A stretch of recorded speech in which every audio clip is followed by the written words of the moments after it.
जय मां डाट काली भक्तों। आज का जो वीडियो है ये माला जाप के नियमों को लेकर है। बहुत सारे जो बच्चे हैं मुझसे दीक्षा ले रहे हैं, ऑनलाइन जुड़े हुए हैं, या कई बच्चों के सवाल डायरेक्ट भी आते हैं, गुरुजी माला जाप को लेकर हमें बहुत सारा कन्फ्यूजन रहता है, बहुत मन में सवाल रहते हैं, आप उसको लेके कोई वीडियो बनाओ। तो आज ये वीडियो है उन्हीं लोगों के लिए प्रस्तुत है जो मुझे फॉलो कर रहे हैं और दिल से गुरु माँ की दीक्षा पे चल भी रहे हैं। तो माता रानी करे सबसे पहले तो उनकी दीक्षा सफल रहे, उनके हर कार्य सिद्ध हों। और दूसरी चीज़ जो आज मैं बताने जा रहा हूँ, किस माला से कौन से देवी देवता का जाप करना चाहिए और कौन से वो रहस्य हैं जिसे जान लिया तो नए साल पे आपका बेड़ा पार होने वाला है। चाहे वो धन से हो, अन्न से हो, या सुख समृद्धि और शांति से हो। क्योंकि अब नया साल आ रहा है तो नई तरीके से अगर आप चीजें करोगे तो ज्यादा बेटर रहेगी, है ना। जो इस साल में हमने गलतियां कर ली वो हम नए साल पे ना दोहराएं।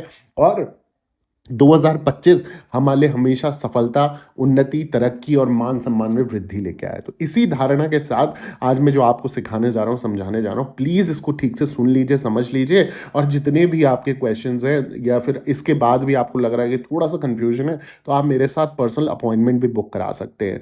पर्सनल अपॉइंटमेंट बुक करा के आप जितना भी प्रॉब्लम है, चाहे इससे रिलेटेड हो, वीडियो से रिलेटेड हो, या अपनी पर्सनल लाइफ को लेकर कोई प्रॉब्लम चल रही है, कोई समस्या चल रही है, उसका सॉल्यूशन आपको नहीं मिल रहा है, तो ऑनलाइन कंसल्टेशन आप ले सकते हो। बिल्कुल प्राइवेट रखा जाता है। और कैसे लेनी है मैं समझा देता हूँ। आप नीचे मेरे यूट्यूब चैनल का नाम देख रहे हैं, ऑफिशियल देवी भगवती शक्ति, ठीक इसी नाम से मेरा इंस्टाग्राम प्रोफाइल भी और फेसबुक प्रोफाइल भी है। वहाँ मैसेज बॉक्स पे जाके आप अपॉइंटमेंट लिखिए। अपॉइंटमेंट लिखने के बाद चार्जेस पे कीजिए, और चार्जेस पे करने के बाद आपको एक समय दिया जाएगा, और उस निर्धारित समय पे आप स्वयं मेरे से पर्सनल बात कर सकते हैं। जो भी प्रॉब्लम होगा डिस्कस करके आपको समाधान मिलेगा ही मिलेगा। आप निश्चिंत रहिए, बस विश्वास रख के आप कार्य कीजिए और जुड़िए मुझसे। अब आज का टॉपिक जो है, माला जाप के नियम क्या है, क्या कौन सी देवी देवता का कौन सी माला से सबसे पहले ये जानना जरूरी है जाप करना चाहिए। क्योंकि जो सनातन धर्म है ना, सनातन धर्म में देवी देवताओं की स्तुति के दौरान मालाओं के जाप करने का एक बहुत महत्व है। कहते हैं कि ऐसा करने से देवी देवता बहुत प्रसन्न हो जाते हैं और जातक की समस्त मनोकामनाएं पूर्ण करते हैं। लेकिन ऐसा भी नहीं है कि आप कोई भी माला लेकर बैठ जाओ और ईश्वर की आराधना शुरू कर दो। माला जाप का भी अपना एक विधान है जिसका हमें पालन करना चाहिए।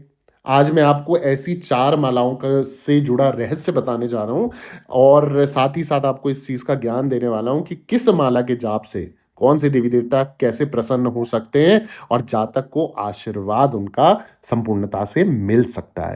सबसे पहले अगर मैं बात करूँ स्फटिक की माला की, तो जो स्फटिक की माला है, स्फटिक की माला को माता भगवती का रूप माना जाता है। कांच की तरह दिखने वाली, जैसे डायमंड हीरे जैसी चमकने वाली ये माला जो है ना, तो इसे स्फटिक की माला कहते हैं। और कांच की तरह दिखने वाली ये माला शक्ति की प्रतीक लक्ष्मी, माँ सरस्वती और माँ दुर्गा जाप के लिए अत्यंत उत्तम मानी जाती है। तो जिन भी लोगों को अगर सात्विक शक्ति का जाप करना है, सात्विक शक्तियाँ जैसे जो वैष्णु रूप में हमारे यहाँ स्थापित है, हम उनको पूजते हैं। तो इस माँ लक्ष्मी आ गई, माँ सरस्वती आ गई, माँ दुर्गा, भगवती, जगत जननी, आदि पराशक्ति, इनका आप जो है मंत्र जाप आप स्फटिक की माला से कर सकते हैं।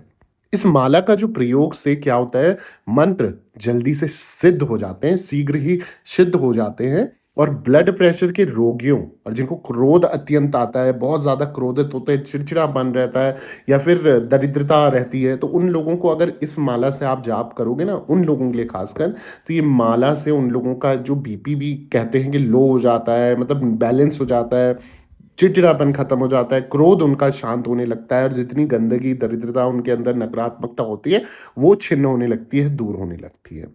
इस माला के जाप से जहां माँ लक्ष्मी की प्राप्ति होती है, वहीं जिनके भी ग्रह दोष होंगे तो वो भी दूर हो जाते हैं। तो देखो स्फटिक की माला आप लोगों के लिए कितनी चमत्कारी हो सकती है। जो लोग इससे अनजान थे तो आज उनको ये ज्ञान भी प्राप्त हो गया है। दूसरी माला की अगर मैं बात करूं, और ये मालाएं जो आसानी से ऑनलाइन भी आपको मिल जाएंगी या किसी भी पूजा स्टोर में आपको मिल जाएंगी। अब देखो ओरिजिनलिटी की बात करें तो ओरिजिनल तो आजकल कहीं पर भी, मुझे लगता है, जो मेरा पर्सनल मानना है कि ओरिजिनलिटी तो कहीं पर भी नहीं रही। और ना ओरिजिनल चीज़ें आसानी से मिल सकती, और मिलती भी हैं तो उनका रेट इतना हाई कर देते हैं, और फिर हमें वो भी कंफर्म नहीं होता कि वो असली है भी या नहीं है। तो नॉर्मल माला लीजिए, 108 मन के उसमें होने चाहिए, 108 दाने। जैसे स्फटिक की माला ली तो 108 स्फटिक के दाने उसमें होने चाहिए। तो उसी प्रकार से जो अगली माला है वो माला है कमलगट्टे की माला। जो व्यक्ति धन और सौभाग्य की कामना रखता है ना, उनके लिए कमलगट्टे की माला बहुत उपयोगी होती है। उन्हें इसी माला के साथ लक्ष्मी माँ का मंत्र जाप करना चाहिए। कमलगट्टे की माला किसी के जीवन में सकारात्मक ऊर्जा, प्रचुरता और समृद्धि को आकर्षित करने में सक्षम होती है और आपकी मदद करती है।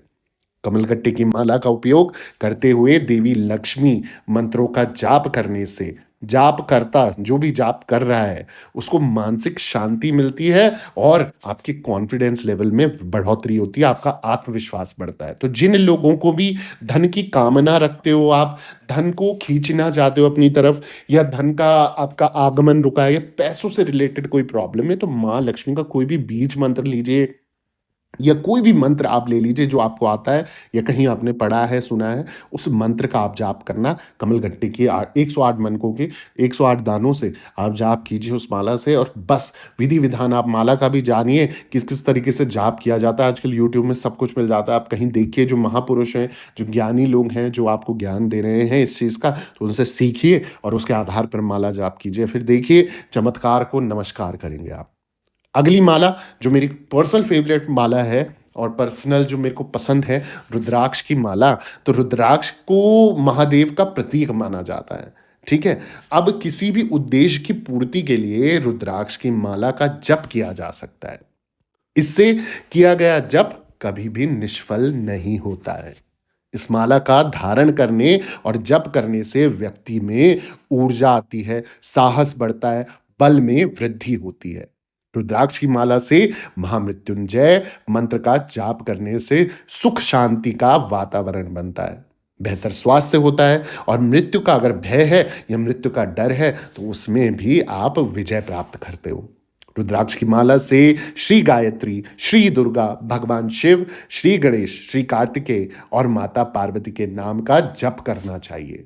तो ये जो रुद्राक्ष की माला है, अगर आपके अंदर नकारात्मकता है, बहुत ज़्यादा आपको डर लगता है, भय लगता है, सपने बहुत बुरे आते हैं या बहुत गंदे सपने आते हैं, अनपसंद सपने आते हैं, या फिर कहीं न कहीं आपको लगता है कि आपका किसी गलत चीज़ में पैर लग गया है और नेगेटिविटी आपको बार-बार हार्म कर रही है, तो कोशिश करो एक ओरिजिनल, अगर ओरिजिनल पहचान हो रुद्राक्ष की, नेपाल में मैंने सुना है, काठमांडू में नेपाल में रुद्राक्ष की माला ओरिजिनल मिल जाती है।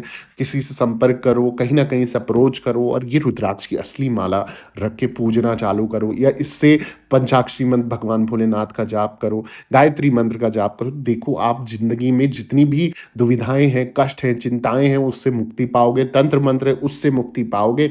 मंत्रों का उच्चारण हमेशा सही, सरल और सटीक रखें। जो मंत्र जाप आप कर सकें, उसी मंत्र जाप को आप जाप करना चालू करें। ये नहीं कि कहीं से सुना आपने कोई भी मंत्र और उठा के आप करने लगो, ठीक है? कहीं न कहीं मंत्र जाप आपको जब बार-बार आप कोई चीज़ रिपीट करने लग जाते हैं, तो वो चीज़ आपके साथ होना या आपको मिलना चालू हो जाती है। तो हमेशा ये चीज़ का ध्यान रखें कि हर एक चीज़ के प्रॉस और कॉन्स होते हैं। यानी कि नेगेटिव, पॉज़िटिव आप आधार लेके चलें, कुछ गलत और सही आप ध्यान रखें और उसके आधार पर आप जाप करें। या फिर किसी अपना कोई बड़ा हो जो आपको सही ज्ञान दे सके, किसी गुरु से, किसी महापुरुष से आप उस चीज़ का ज्ञान लीजिए और उसके आधार पे आप आगे बढ़ के उसका जाप कीजिए। तो ये नहीं कि कुछ भी उठाए और कुछ भी आप जाप करने लग जाओ और आप सोचो कि हमें मिल जाएगा, ठीक है? दूसरी जो माला है, अगली जो माला है वो है तुलसी की माला। जहाँ नाम ही तुलसी माला आ जाता है तो माँ तुलसी को तो सभी जानते हैं और उनका पूजन तो हर घर में, घर के आंगन में अवश्य किया जाता है। विष्णु प्रिय तुलसी की माला भगवान विष्णु के अवतार श्री कृष्ण और राम की उपासना के लिए सर्वोत्तम मानी गई है। इस माला का जप करने पर साधक को कई यज्ञ करने का पुण्य प्राप्त होता है। इस माला को धारण करने से यश और सौभाग्य बढ़ता है। इस माला को धारण करने वाले व्यक्ति को सात्विक नियमों का अवश्य ही पालन करना चाहिए। वो भी व्यक्ति तुलसी माला से कोई भी मंत्र जाप कर रहा है या उसको धारण कर रहा है, सबसे पहले तो नॉन-वेज चीज़ें छोड़ दें, लहसुन प्याज़ छोड़ दें, गंदी हरकतें, गंदा आचरण छोड़ दें और कुछ भी इस तरीके की चीज़ें ना करें जो तुलसी माँ को खुद ही कह मतलब मन से आपके आ जाए कि भई अपवित्र हो रहा है ये सब कुछ, तो ऐसे कोई कार्य ना करें, ठीक है? तो तुलसी माला का धारण करने का भी नियम वही कहता है और उसको जप करने का भी नियम वही कहता है कि कहीं न कहीं गंदगी से, गलत चीज़ों से, दलेदरी से और गलत खान-पान से, गलत शिक्षाओं से आपको दूर रहना है बच्चों। तो ये आपने ध्यान रखना है। मैं आशा करता हूँ आपको मेरा ये वीडियो बहुत अच्छा लगा होगा। अगर अच्छा लगा है तो प्लीज़ मेरे चैनल को सब्सक्राइब करना ना भूलें, वीडियो को लाइक करना ना भूलें, ज़रूरतमंद लोगों के साथ शेयर ज़रूर करें। कमेंट में जय माता दी ज़रूर लिखें, दरबार से बने रहें। सभी भक्तों को जय माता दी, जय माँ डाठ काली मैया की जय हो।